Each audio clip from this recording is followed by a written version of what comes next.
30 വയസ്സ് കഴിഞ്ഞാൽ ലൈഫിൽ വരുന്ന ഓരോ കാര്യങ്ങളും ഞാൻ എന്താ ചെയ്യുക, അല്ലെങ്കിൽ ഇത് എന്ത് ലൈഫാണെന്ന് നമുക്ക് ചിന്തിക്കുന്ന ഒരു ഏജ് ആയിരിക്കും 30 തൊട്ടിട്ട് എന്ന് എൻ്റെ അടുത്ത് അജിത് സാർ പണ്ട് പറഞ്ഞിട്ടുണ്ട്. ആക്ച്വലി ആണ്.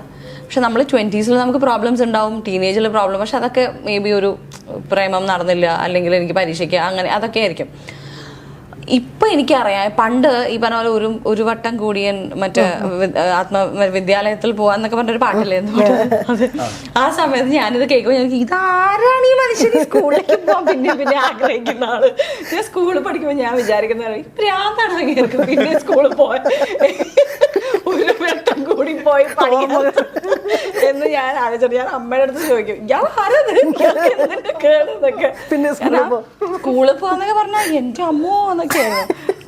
പക്ഷെ ഇപ്പൊ അതെനിക്കറിയാം, ഇതുകൊണ്ടാണ് സ്കൂള് മതി എന്ന് പറയുന്നത്.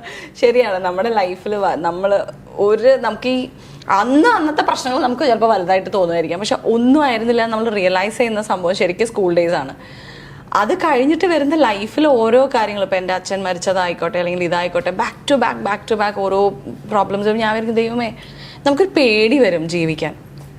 നാളെ എന്താ, ഇനി അത് കഴിഞ്ഞെന്താ, ഇതോടുകൂടി കഴിഞ്ഞോ, അതോ ഇനി എനിക്ക് വലുതുണ്ടോ, അത് ഇനിയും നമ്മൾ പ്രശ്നം ഫേസ് ചെയ്യണോ, ഇല്ലെങ്കിൽ ഞാൻ ഓക്കെ ആയിരിക്കും. ഈ ഒരു സ്ട്രഗിൾ ഉണ്ടല്ലോ, ഈ ഒരു ഓൺ ആൻഡ് ഓഫ് ആവുന്ന ഒരു ഗ്രാഫ്. ഒന്ന് ഓക്കെ ആകുമ്പോഴത്തേക്ക് എന്തെങ്കിലും സംഭവിക്കും, നമ്മൾ പിന്നെയും ഇതെന്താ ഇങ്ങനെ. അപ്പോൾ നമ്മളൊരു ഈസി എക്സിറ്റിനെ പറ്റി നമ്മൾ ആലോചിക്കും, എന്തിനാ വെറുതെ ഇങ്ങനെ കഷ്ടപ്പെട്ട് ജീവിക്കണേ, അങ്ങനെയൊക്കെ നമുക്ക് തോന്നും.